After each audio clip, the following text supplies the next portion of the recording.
This show is brought to you by Safety FM.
Is rated MALSV. It contains strong language, sexual situations, and violence. It is intended only for mature audiences. Finally, show with the balls to call it like it is. Rated R Safety Show on Safety FM. Countdown to audio torture. The Rated R Safety Show starts in 3, 2, 1. Let the eardrum pain begin. Forget the corporate bullshit. This is the Rated R Safety Show with your host, Dr. It doesn't matter who the host is. Oh, yes. And another yes, it does not matter who the host is. What has always mattered is who the listeners are. Anyways, today is Tuesday, April the 7th of 2026, and we are broadcasting from the Safety FM studios in Orlando, Florida, and coming across the multiverse known as Safety FM, and then hanging out with our friends and colleagues over there.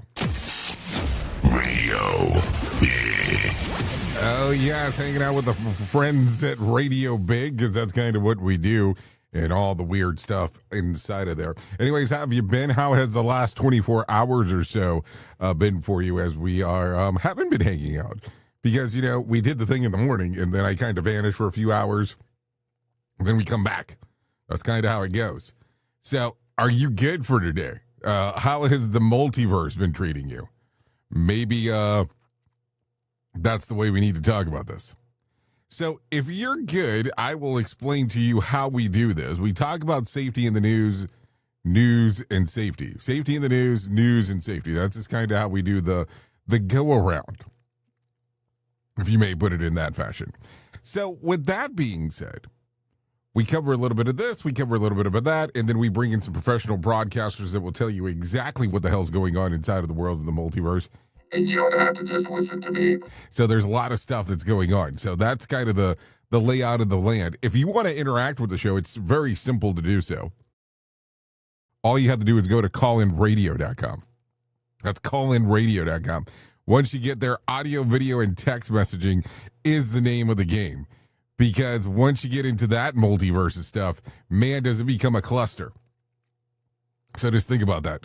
So audio, video, and text messaging are the options. I get a little prompt on the screen, then I know what to do in regards to the movement of the show. That's just kind of how the whole thing goes.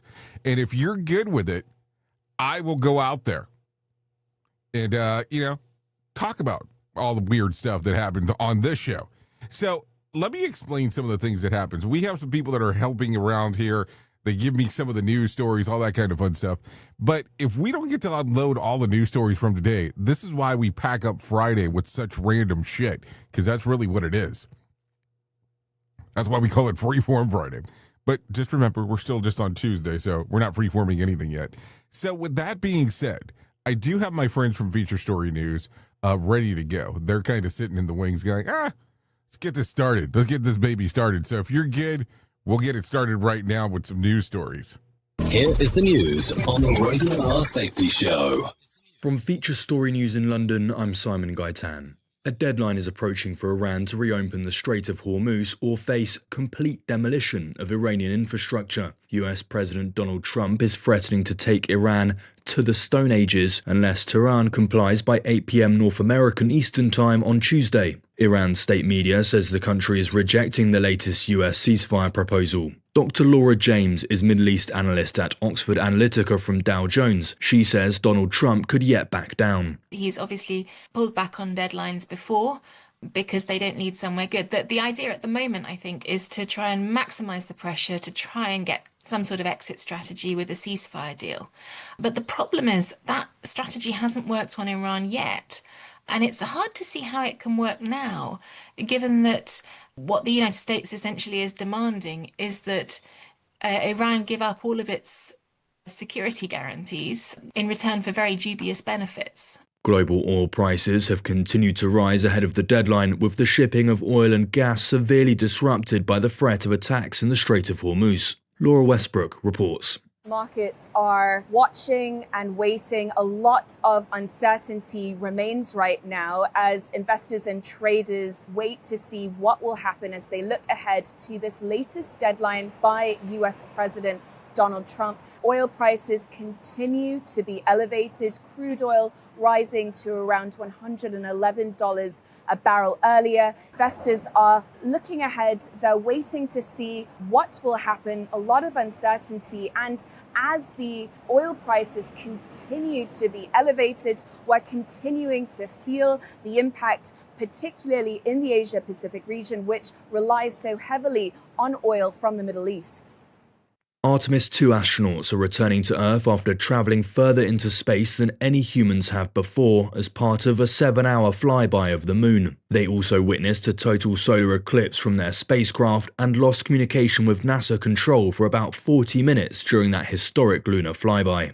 India has moved a step closer to its goal of generating 100 gigawatts of nuclear power by 2047 after an indigenous-built reactor attained criticality. It's the point at which a nuclear chain reaction becomes self-sustaining. Ishan Garg tells us more from New Delhi. India's prototype fast breeder reactor achieving criticality marks the country's formal entry into the second stage of its three-stage nuclear power program. The 500-megawatt reactor, which is indigenously built in India, is producing more fuel than it consumes and relies on plutonium as fuel instead of uranium, which is used in conventional reactors. Analysts say it will eventually lead to India harnessing its vast thorium reserves, which are the largest in the world. From bureaus worldwide, this is FSN.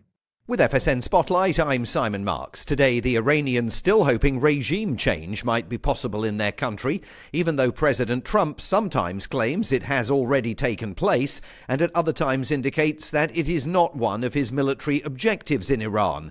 I put it to Khosrow Isfahani of the National Union for Democracy in Iran that it must be a confusing time. President Trump is the president of the United States. He is not responsible for the Iranians' liberation. We have been fighting that fight for the past 5 decades. We have bled on those streets. We have buried loved ones. We have been jailed, arrested, tortured, raped. The job of changing Iran is the job of the Iranian people. Over the past 5 decades, literally every world leader has sat on the sidelines, watched us being massacred. Finally, the United States and Israel have delivered on the promise that the president had given. Help has arrived. Help may have arrived, but not necessarily a determination on the part of the US to bring about democratic change. At the start of the conflict 6 weeks ago, the US president urged Iranian people to rise up and grasp what he portrayed as a once-in-a-lifetime opportunity to take power into their hands. But he has not amplified that message at all, and instead has started talking about establishing a joint venture to govern Iran with remnants of the regime. With FSN Spotlight, I'm Simon Marks. To recap the top stories, US President Donald Trump's deadline is approaching for Iran to reopen the Strait of Hormuz. Iran's state media says the country is rejecting the latest US ceasefire proposal.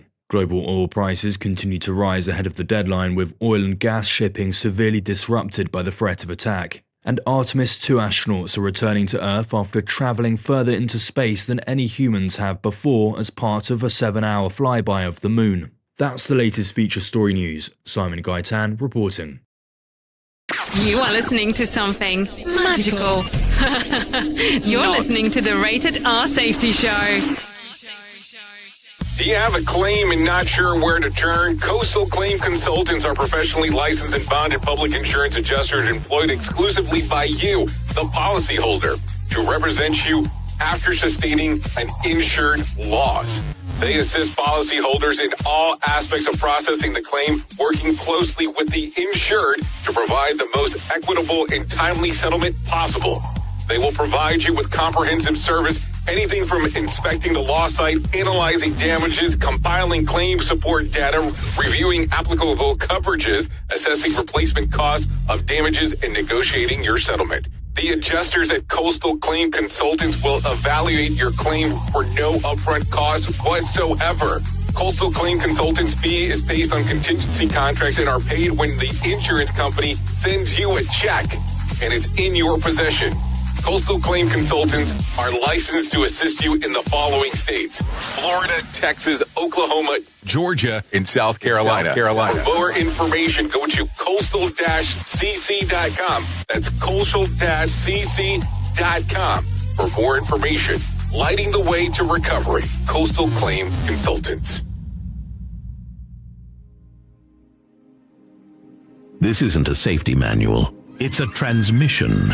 Jay Allen, PhD, host of the Rated R Safety Show and founder of Safety FM, has spent years pulling back the curtain on the systems we work in and the ones we don't talk about.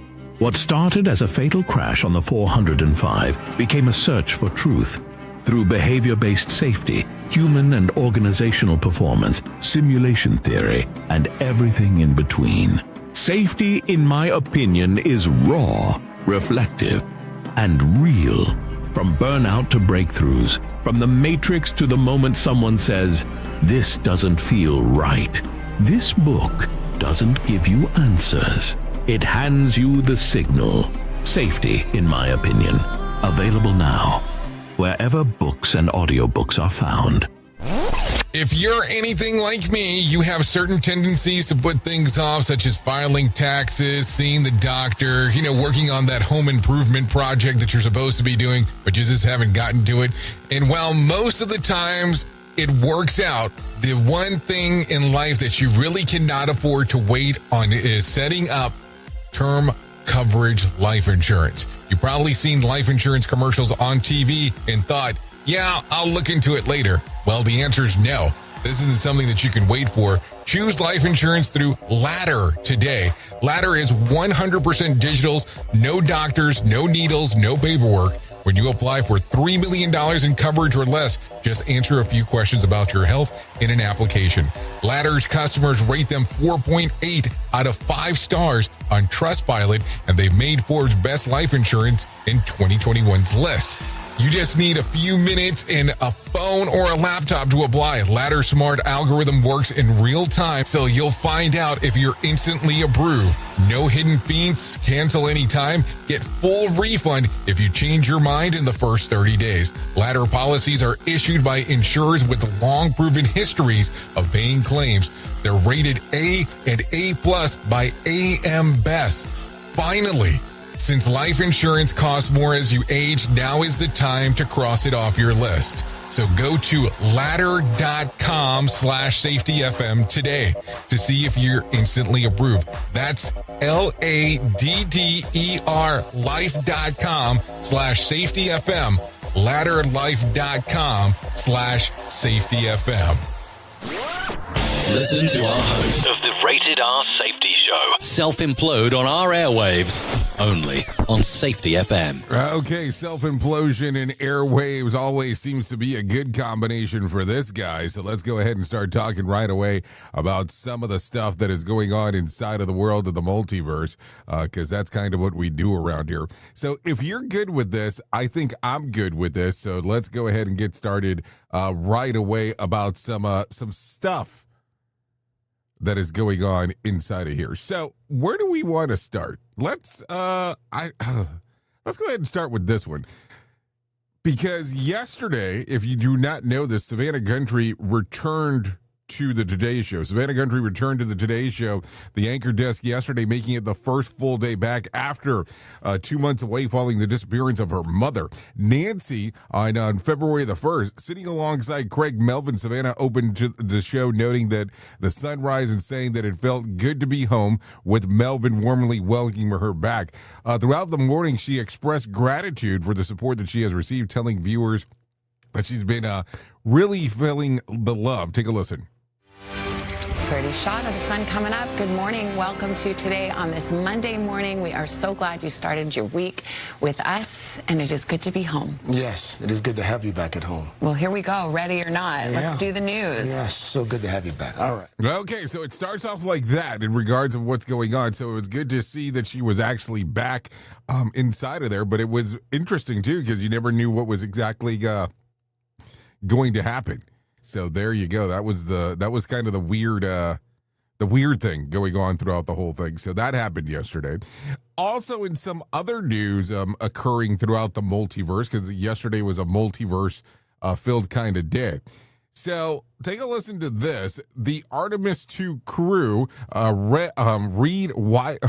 Wiseman, Victor Glover, Christina Koch, and Jeremy Hansen officially became the first farthest humans to ever travel from Earth, reaching 252,757 miles away, surpassing the Apollo 13's 1970 record. Just before the moment, Wiseman sent a silent message to his daughters by forming a heart with his hands, and then honored the past explorers over the radio, challenged the future generation to push further. And the crew also named 2 newly spotted lunar craters, Integrity after their Orion capsule, and Carol, in tribute to Wiseman's late wife, a moment that left the astronauts in tears. Take a listen to this. Yeah, from the cabin of Integrity here, as we surpass the furthest distance humans have ever traveled from planet Earth, we do so in honoring the extraordinary efforts and feats of our predecessors in human space exploration. We will continue our journey even further into space before Mother Earth succeeds in pulling us back to everything that we hold dear. But we, most importantly, choose this moment to challenge this generation and the next to make sure this record is not long-lived. So there you go. Break my record is essentially what they said. So what a cool thing right there in regards of being able to do that. So there you go. Take a listen to this. Also, the crew 2 passed behind the far side of the moon, marking the start of a planned unavoidable blackout. The clip features the message that astronaut Victor delivered to the communication blackout. Take a listen to this. As we prepare to go out of radio communication, we're still to feel your love from Earth, and to all of you down there on Earth and around Earth, we love you from the moon. So just so you know, the choppiness that you're hearing, it's not the way that it's actually playing. Or better saying, it is the way that it's actually playing. It's because of them going to the dark side of the moon, essentially. It was just cutting out the communication. So very interesting times to be talking about. So there you go. There you go. So there you go. Okay, so take a listen to this, because this was kind of making the roundios yesterday. Do we want to go video on this one? I'm 61. Oh, well, let's not go that video with that one. Let's not talk about them being 61 and doing Tai Chi. Let's see. Now that video is way too long. Way too long. 2 minutes and 40 seconds. We don't got that kind of time. We got time for some stuff, but that's not the kind of time that we do. Let's talk about this. Let's just talk about it. We won't do the video aspect real quick. There was a long-standing rule in the world of entertainment: never work with children or animals. And one Today Show presenter learned the latter the hard way on Friday, when a live cross descended into chaos when a giant crab turned on her. Reporter Taylor Haynes was taking viewers through the tour of the Sydney Fish Market. and Glebe when she stopped at the tank and filled with live little let's say fisher issues there. The new delight, a worker named Mike, emerged, and the giant crab that placed in her arms and prompted her to bend down and place a kiss on its head. Unfortunately, things quickly went peer sharp when the crab retaliated by grabbing her finger with its huge pincher. Taylor recoiled in pain, almost dropping the crab in the process. You got my finger, and he's got my finger. Oh, God, she screamed, sending today's host into hysterics. Taylor was still struggling to remove it from her finger, and the crab grasped, and the segment awkwardly ended. Co-host Allison later revealed that Taylor was recovering well after the unfortunate encounter. Taylor made another appearance on the program with her hands submerged into a cup of cold water. Mike said that they needed to use metal rods to pry the crab's claw from her hand. So take a listen to this. Asaluyeh. Oh my goodness! You didn't tell me it was a big crab. Oh my goodness! Let me go. Let me help. You want to hold it? Look at the size of that. Don't get too close. It's alive, right? It's alive. Oh my goodness! Oh my god! That is. Looks like it just weed all over it. Oh my goodness! It's like suffocating my hand right now. Hey Taylor, can you give it a kiss? Huge! Wow, we're not mucking around. Can you give it a kiss? Oh, don't go to the front. Oh, give me a kiss. Oh, it's got my finger. Oh no! It's got my finger. It's got my finger. Oh no! It's actually got my finger. Oh no! Guys, we'll go back to you. Guys, Right, got my Tay. finger. Oh my goodness! Oh, Tay. Yeah. Mike. Let's Oh my God! Well, leave them to rectify that Yes. situation. Yeah, I think they need to rectify the situation now. Here's the funny part, or interesting part. I shouldn't say funny because it's probably not funny. So if the people at the news desk tells the reporter in the field that they need to do this, and all of a sudden, this gets clamped on, who's responsible for allowing this to occur? You know that's going to become a question later on. It just always does. It's just the way that things go. So let's continue talking about some other stuff because that's kind of what we do around here. I mean, don't you think that's what we do around here? Okay, so take a listen to this. President Trump revealed new details about a dramatic rescue of a downed U.S. airman who survived nearly 48 hours behind enemy's lines in Iran. Trump described the massive all-out military operation involving 155 aircraft, special operation forces, and destruction of U.S. equipment left on the ground to prevent capture. The weapon system officers evaded Iranian forces, treated his own wounds, and used a locator beacon to ultimately that led to the rescue on Easter Sunday. Trump praised the mission as breathtaking display of the U.S. precision and force. And the briefing, Trump also blasted the media leaks, threatened consequences to reporters involved, and warned that the U.S. would take out the entire country in one night if it doesn't reach a deal or reopen the strait. So there you go. What do you think? No, seriously, what do you think? I mean, we are only 23 minutes into this show, and we've already had to go back to this stuff and talk about it several times. I mean, we had Feature Story News talk about this. We're talking about it. What did they say? 8 p.m. Eastern time is when decisions need to be made. So we'll see what happens there. That's for sure. Okay, so let's continue talking. Tiger Woods' latest DUI arrest in Florida, where police say that he was impaired when his SUV hit a trailer and then flipped. Has sparked reaction across the golf world, including from fellow pro Jason Day. Police found 2 painkiller pills in Woods' pocket, and then he was arrested after refusing a urine test. He has pleaded not guilty and was granted permission to leave the U.S. for rehab in Switzerland.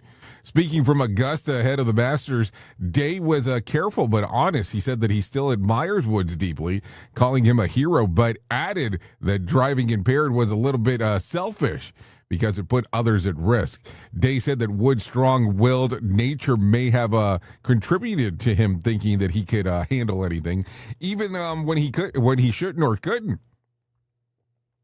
Day also acknowledged that how difficult it must be for Woods to go through personal struggles under such intense public scrutiny. He said that he hopes that Woods gets the help that he needs to go out there and become stronger. So there you go. Some stuff going on right there, as we are always talking about some stuff. So I don't know. When people are struggling and you put a spotlight on it, it becomes interesting. I've always have read this whole little thing, and I don't know how true it is, of course. The thing that money does and popularity does is that it only magnifies the things you already have issues with. So you have to maybe look at it from that direction. We at Safety FM are not responsible for what this idiot behind the microphone is saying. He is trying to be entertaining. Rated R Safety Show. Okay, so take a listen to this one. The Supreme Court has opened the door for Trump administration to wipe out Steve Bannon's 2022 contempt of Congress conviction. Bannon was originally convicted for refusing to comply with subpoenas from the House of Committee investigating the January 6th attack. He served 4 months in prison, paid $6,500 in fine, and was released in October of 2024. But he has continued fighting to overturn the conviction entirely. This week, the Supreme Court sent the case back to a district judge in Washington, effectively erasing the appeals court ruling that upheld the jury's verdict. Normally, that would set a new trial, but since Trump returned to the office, the Department of Justice has asked to dismiss the case in the interest of justice, which would nullify the conviction altogether. Bannon has argued that he ignored subpoenas because his lawyers advised him that Trump's claim of executive privilege prevented him from cooperating. The subpoena sought documents and testimonies related to the January 6th attacks. So there you go. What do you think there? It's an interesting one. I mean, there's no doubt about it that does not make it interesting when it's all said and done. So there you go. So here's one. Here's one for you. This one you can go to callinradio.com. Just in case if you want to. You know how everyone grows up thinking that their family is totally normal, and then you get married and realize, oh no, we were absolutely unhinged. Maybe you thought that everyone reuse the same bath towel for a week, or maybe you thought that it was normal to keep the ketchup in the pantry instead of the fridge, and maybe you thought that the way that you were loading the dishwasher was the universal correct God-approved method until your spouse looked at you like you were committing a crime. It's wild how marriage exposes the little habits and routines, and this is just how life works. Rules never, you never question growing up. So let's talk about this. What is something that you genuinely thought was normal until you got married and realized that, nope, that was just your family doing their thing? So I would love for you to go to callinradio.com and kind of either drop me a line, drop me a video, drop me an audio message in regards to that. I would love to see what exactly you thought about some of that stuff.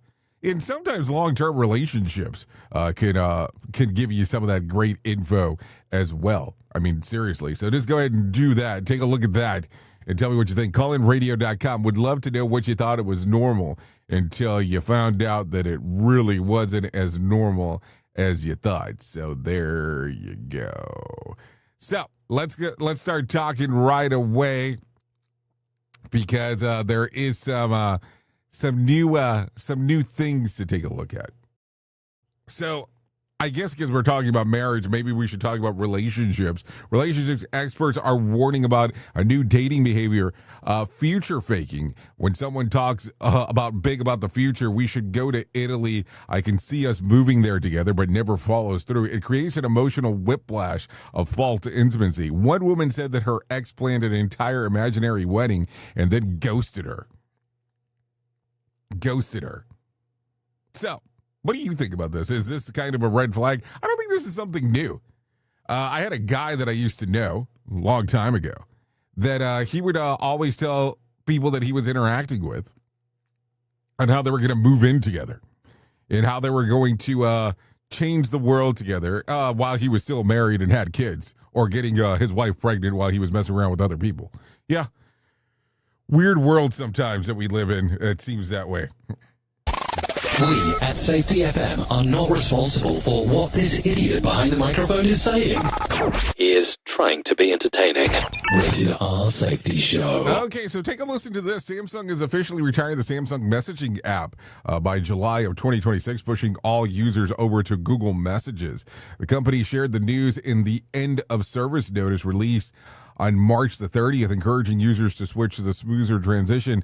Samsung says that the move brings several upgrades, including an AI-powered spam and scam protection, Google Gemini features baked into messaging, better multi-device syncing across phones, tablets, and smartwatches, full RCS support for richer internet-based messaging. Samsung Messages will shut down sometime in July. As of yesterday, Samsung hasn't given a specific date. Why the Samsung is dropping its message app, Samsung didn't explain the reasoning behind it. The change, how to switch to Google Messages, some users will see an app prompt walking them through the change to switch manually. Open and download the Google Messaging app. On the first line, tap on Set Default SMS app.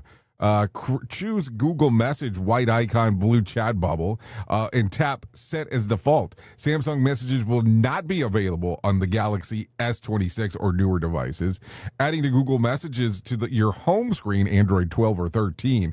If the icon doesn't appear automatically, press on and hold the Samsung Message in the dock and press remove, and then find Google Messages and press hold and add to the home key and drag it into the dock, and there you go. Seriously, I know it does not sound like a fun time to plan all that stuff, but that's what you do. So take a listen to this real quick. A NASA interview with the Artemis 2 crew went viral after viewers noticed the weird flickering letters appearing on a floating plush toy named Rise, the crew's zero-gravity indicator. Conspiracy theorists immediately claimed that distortion proved that the mission was staged, but the viral clip wasn't evidence of fakery. It was evidence of someone recording their TV with a phone. What the video really showed was the crew was doing a live CNN interview from the Orion capsule, and CNN had standard on-screen graphics names, captions, and mission labels when someone filmed the TV screen with their smartphone. The phone captured the video and the graphics in slightly different refresh rates. The mismatch caused fragments of the text like TAN and OW to momentarily appear over what might be a moving object, including a plush toy. The original NASA CNN feed shows the toy floating normally with no flickering letters. This is a common artifact called chroma key, an overlay interference on not digital manipulation. So what do you think here? Because now everybody's going to say that everything's fake. Everything's fake when it's all said and done. Anyways, 32 minutes past the top of the hour. Here is our main story on the Rated R Safety Show. Okay, so let's talk real quick, because I think that's what we do during the most part of our main story. But let's talk about the ghosts in the industry. There's a lot of old school safety history out there. And when you walk the floors of these massive aging Rust Belt facilities, when you smell the ozone and you hear the hum of the 480 volt lines and you feel the vibration of the press through of the concretes, and you can feel the ghosts that are still in the things that supposed to be happening, the things that should be happening, the initiatives that have died, the workers who got the raw end of the deal. This is the old school compliance territory. I always love hearing about the old timers, the people that were in the industry before, and they never missed the chance to do so. You can't help but compare yourself against those pioneers from the 70s and the 80s who fought through the baseline for survival. The guys who fought against asbestos, who fought about lockout, tagout before it was law, long before the corporate MBAs took over and, sanitize the industry. Sometimes I dream what it would be, what those old timers would say about the absolute bureaucratic state of the profession today. But the dreams are just stories that we tell ourselves to cope. The important stuff happens when you're awake. And I am wide awake this morning. It is great to be alive here and to talk about what is going on. Let's broadcast the truth, or what? Let's address the elephant in the room. Let's address those VPs of operation that are, there but not there today. 2 weeks ago, shockingly enough, with the help of corporate yes men and, some of those people in the HR middle management, we put through that metaphor ringside announce table. I was thrown through a complete under the bus for the massive Q3 executive review.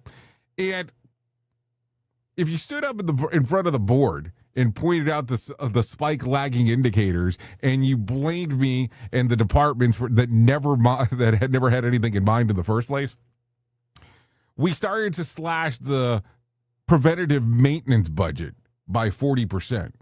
When I say started taking a look around at all the craziness that was going on, this is the dream, I guess. This is the dream of the stuff that I look at. And then when I look around and I struttle out of the boardroom, very slowly, I might add, with the quarter zip Pagonia fleece and a smug little smile. Like, some people want to act when they leave these boardrooms like they're the king of the world, washing their hands of their own operational failures. And I couldn't wait. I couldn't wait to get the Executive Safety Committee meeting to get my revenge. Because sometimes that's how we feel in these corporate structures. So what happens sometimes is we show up into these boardrooms by ourselves. No PowerPoint presentation, no fancy color-coded pie charts designed to make the executives feel warm and fuzzy. We sometimes show up with the raw, unfiltered truth, the rated R field data with two fists. Sometimes we're brought in to ignore. We're brought in and we're told to ignore the maintenance logs, or maybe we even bring it up. Sometimes you have to bring in the bypass of the workers' orders, and then you have to get the receipts. So here's the thing. If you take $1 million off the shelf of zero harm behavioral-based safety programs and metaphorically power-bombed, it through the boardroom table, the VP of operations would say, "Hey, he hates me." And I say, good, because I think that that's important. Because if the C-suite hates me or hates you or hates us, that tells me that I am exactly where I need to be. Fraud-checking goofs like that can hate me as much as they want. They can hate us as much as they want, because I will not trade authenticity for people's approval. I never have and I never will. And I won't trade the truth for a shiny corporate label pin.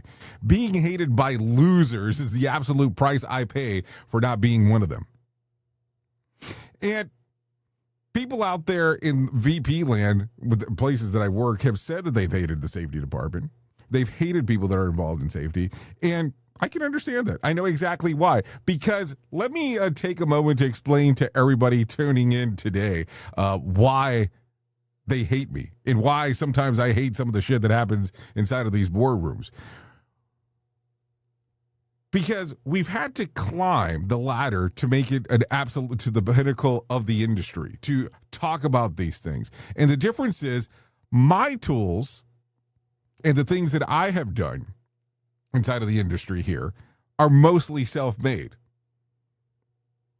But some of the other places, they were forged out there on a shop floor. They were sharpened to a deadly point through the years of self-belief. Sometimes I had to go through some shit that I just didn't think that it was worth going through. And grinding hard work, physical verification, and that's perfectly honest. Sometimes pure, unadulterated spite, but that's a sacrifice. Sometimes when you have to take a look at some of these corporate C-suites, your tools are store-bought. They weren't handed to you. They were programs that were purchased off a shelf, and they delivered to some overpriced, out-of-touch consulting firm, and they were exactly like you. They were bullshit. They were plastic. Back in the day, I was too young and too stupid to really understand that, but now I am too rich in experience, too old, and I have seen too much to give a damn. I understand why the board loves sending your suit-wearing ass to podiums and talking about the bullshit that they buy off of a shelf.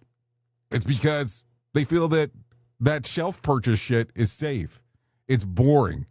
It can be manufactured, reproduced, and all that kind of stuff. The stuff that we like to talk about here and do inside of the industry is dangerous because you never know what I'm going to find, what we're going to find, and what we're going to document, or even what the hell, we might say next. And I like that. I've liked that for a long time. So let me just go ahead and say this. Why is it that I can walk half a dozen of kinetic high-risk physical sites, talk to the workers, and actually find hazards and never miss a day? But sometimes some of the people in the C-suite, executive off-site, strategy alignment as a crutch, and never show up to the actual physical location where the work is being done. Why can't they show up there? And somehow, I'm supposed to be a bad guy because I tell the board the news that they refuse to go onto the floor and go take a look at. And you know that I'm right as I'm talking about this. And when they do not bother to show up to the working floor, to seeing what's going on, when they show up late, when they gleefully leave early and they puff up their chest around the corporate office like they've done some kind of operational savior. So let me put it to you this way. I have always looked at the industry that nepotism is not something that I love. So my daddy wasn't an executive who gave me a favored job because I sucked at real operations. No, I had to pay my dues. I had to earn and deserved everything that I busted my ass for. And I have to tell you, sometimes you are just a silver spoon nepo baby who ate the corporate dog food from one weird legacy CEO for a decade and just got the title. And that weird old CEO for years treated, most people like shit, treated me like a dog. And, most of the times people expected me just to pencil whip the audits and play the game while they sped up the production line. But you know me. I had that fuck you knowledge, and I have my dignity, so I will tell you exactly how I feel about a lot of stuff in life. So most of the times, if I don't like something, I will take a look at it, and then I left that toxic matrix, and I did that with some big company, and that's why most people in some industries hate me, because you can't control me like you can control the yes men and the clipboard warriors, and they can't control me. And are we having fun would be the question. And let me explain why I'm telling you this today. Because I am tired of looking at an industry that sometimes seems to be so far ahead, but then at the same time so far behind. So be careful what you wish for. When people ask for the unvarnished truth, and to show understanding what it means, this is what I'll let you know. This is what the corporate pipe bomb actually sounds like. You can't brag about zero harm milestone all you want, but if me or anybody else in the real world were afforded as many opportunities as some of the people have had inside of the industry, and our safety program sucks so spectacularly bad for the first 8 rollouts, we'd be fired and blackballed from the industry. That's just kind of how that goes. Duh. But you can't blackball me. They can't blackball us. Listen up. I will gleefully stand on a bridge and blow it up, bitch, because I know how to swim. And that's the problem. That is the problem sometimes with the truth. To the outside HR consultants and the data entry metric pushers, you buggy-whipped, no-brain Excel jockeys. You think that you can come into this business, the business of physical kinetic human safety, and run your mouth about engagement metrics while writing checks that your narrow ass can't cash. Do me a favor. Call me up a firm that was foolish enough to shoehorn you into this industry and tell them to lower their consulting fees. Because I will be damned if I'm going to have somebody who sits in the ergonomic chair and plays with pie charts for a living to come into this business and lecture a guy working 14-hour turnarounds about situational awareness. You have no fucking idea what it takes to keep human beings from getting crushed. and you've got a receipt coming your way. That's how it works. So it be at Houston, it be at Miami, it be at Orlando, it be at Dallas, Texas, it be at Portland, Oregon. Everywhere else across this multiverse, lower your consulting fees. Fire the plastic leadership that's inside of those stupid C-suites. And the real practitioners should go to work, because the real reason that things are happening is because we like to buy this corporate bullshit. So, this is the Rated R Safety Show.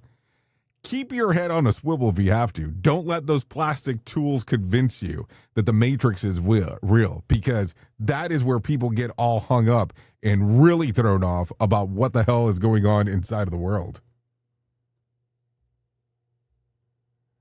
I love when this thing locks up for no reason whatsoever. It's fantastic. Yeah. Oops. What did he just say? We at Safety FM don't always agree with the viewpoints of our hosts and guests. Now back to real safety talk on Safety FM. Don't go anywhere. You're listening to the home of real safety talk. You're listening to Safety FM. We'll be right back. In safety, in my opinion, you woke up.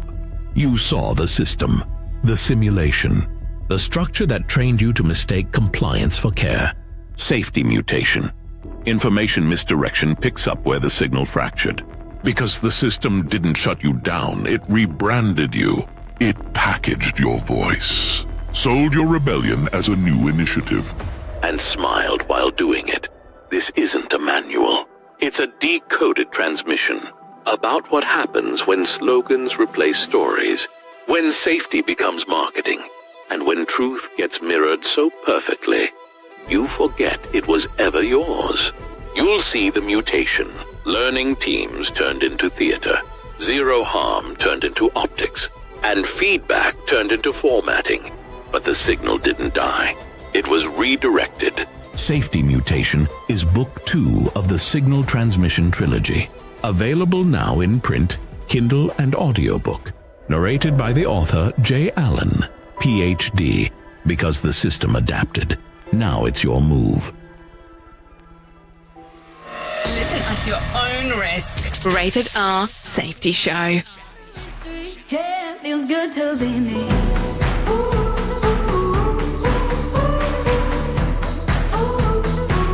Yeah, feels good to be.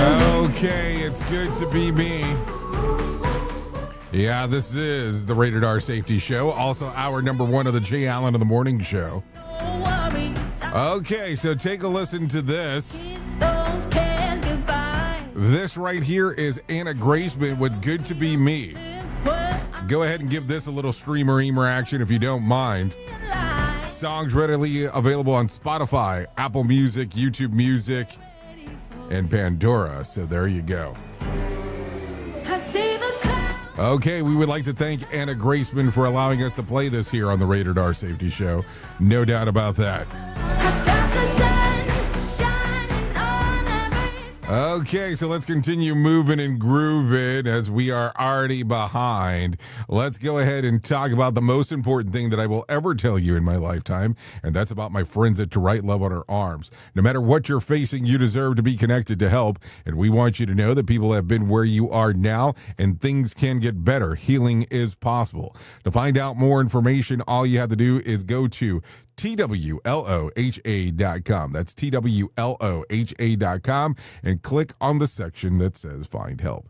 Once you get there, all kinds of information related to you for addiction, depression, anxiety, eating disorders, self-injury, suicide, trauma, and grief support, just to name a few. That's TWLOHA.com. To Right Love on Her Arms. Listen, go to the website, go all the way to the far right-hand side once you get there, and click on the section that says Find Help. I will tell you, you might look at it and go, this information's not for me, but it could be for somebody that you know or someone who might need help. You might not need it today, but you could need it in the near future. That's TWLOHA.com. To Right Love on Her Arms. Okay, let's go ahead and talk about this real quick. Reality shift taking place on July the 13th of 2026 in Orlando, Florida. Would love to see you there. Seriously, would love to see you there. It is taking place there because we're doing something slightly different than we've ever done before. We're actually renting out a movie theater and doing our event there. We're going to be hanging out with Nick Weatherly talking about behavior-based safety, Todd Conklin talking about human and organizational performance, and I will be talking about Signal Trilogy. It's happening on Monday, July the 13th. Why a Monday? Well, we want to make sure that you have time to hang out in Orlando if you'd like to do that during the summer. And then we get to our little event on that Monday doing all of the fun stuff that we get to do. So there you go. Some things to think about. So with that being said, all you have to do is scan the little QR code that's on the screen, or if not, you can go to safetyfm.io. That's safetyfm.io. Okay, with that being said, I do have some John Small waiting in the wing. He's wanting to tell you about what's going on with the Motivation Minute, so let's do that right now. Courtesy of JaceCaseMedical.com. Today's quote was submitted by Abby. Brene Brown said, "Courage starts with showing up and letting ourselves be seen." I love this. When you think of courage, who do you think of? Is there somebody in your life that just embodies courage in every way? In history, we can see stories of people who were courageous. Think of little David going up against Goliath. That took courage. Think of the founding fathers of the United States. There were 56 men who signed their name on a document that was a breakup letter to the King of England. That was treason. Many of them lost everything, including their lives. That took courage. I think about the first responders I know. I have several friends who are firefighters and police officers. They run into a fire or towards an accident when others run away. They do this completely filled with courage. The Motivation Minute. This has been the Motivation Minute. I'm John Small. Thanks for listening. Your favorite motivational quotes can be submitted for upcoming programs at motivationminute.org. Here is the news on the Rated R Safety Show.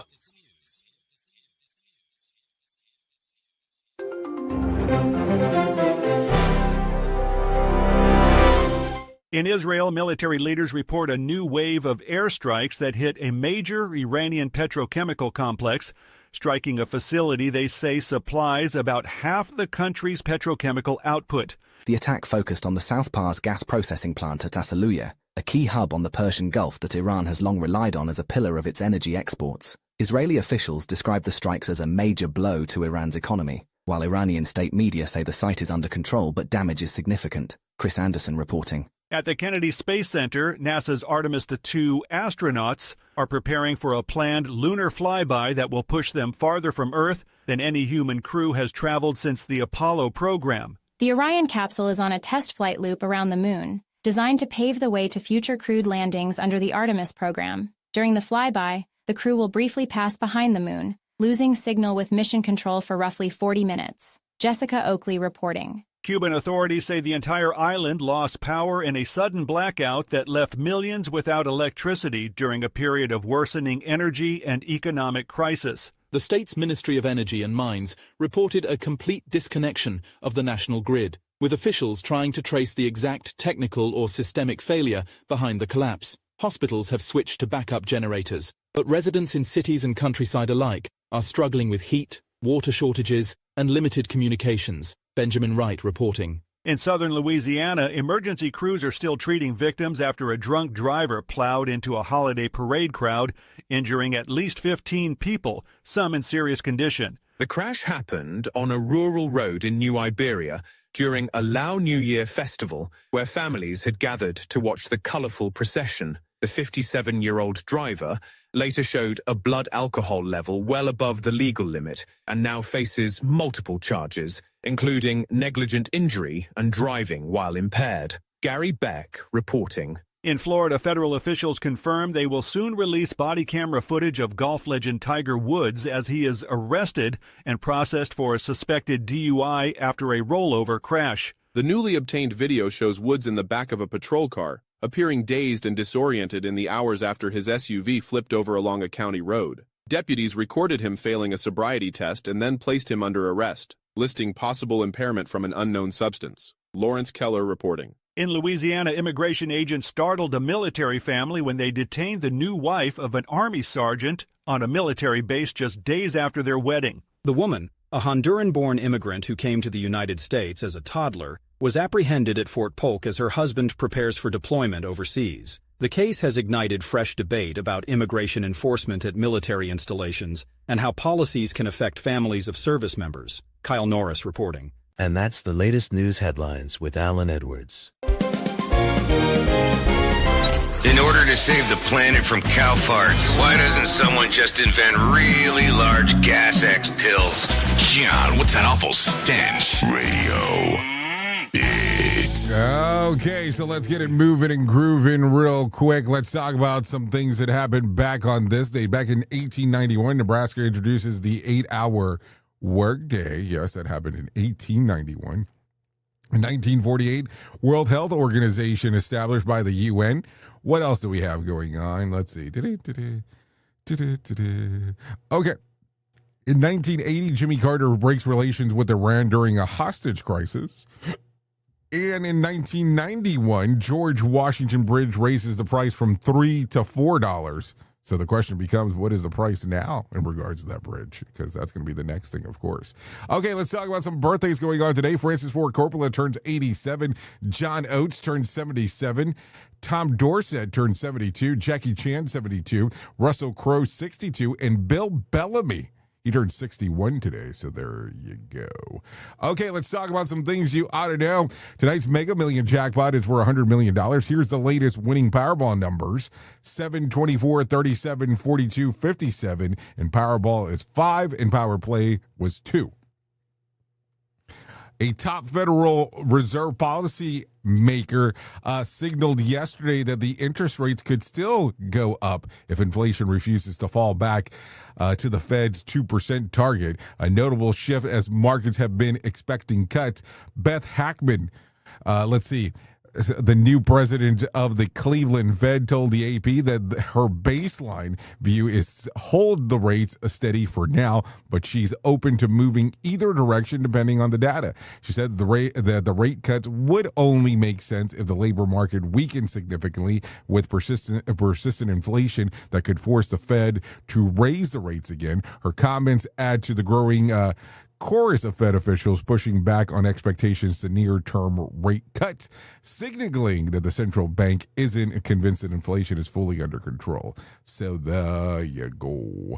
With very little time left, President Trump's ultimatum expires. The United States and Iran remain nowhere close to diplomatic breakthrough at the end of the war.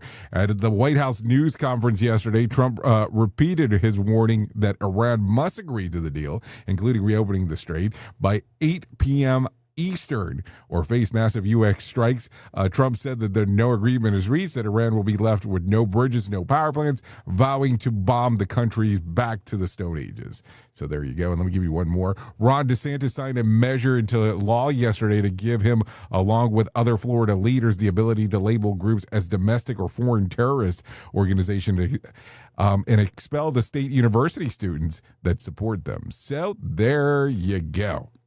What else do we got going on? That's going to sum up our time together, that's for sure. At the top of the hour, I'll be going over to radiobig.fm if you want to come and hang out with me for the next couple hours or so. If not, hang out here with Sheldon Primus as he talks about the world of safety consulting. If I can leave you with some words of wisdom, winning means you're willing to go longer, work harder, and give more than anyone else. If I can give you some advice for today, hang a cheap shoe organizer on the back of your front seat. Fill it with crayons, snacks, wipes, and car-only toy rotation. It will change things for you. No doubt about it. Anyways, I know who you are. You know who I am. Love you, mean it, and goodbye. The views and opinions expressed during this broadcast, podcast, or radio show are solely those of the host and guests and do not necessarily reflect the official policy or position of Safety FM and or Radio Big. The content discussed, including examples of analysis, is provided for illustrative purposes only. It should not be applied as the sole solution in real-world scenarios. as it is based on limited and dated open source information. Any assumptions made during this broadcast, podcast, or radio show are not reflective of Safety FM and or Radio Big. No portion of this broadcast, podcast, or radio show may be reproduced, stored in a retrieval system, or transmitted in any form or by any means, electronic, mechanical, recording, or otherwise, without prior written permission of Safety FM and or Radio Big. For permission requests, please contact Safety FM or Radio Big directly. Yeah, feels good to be me.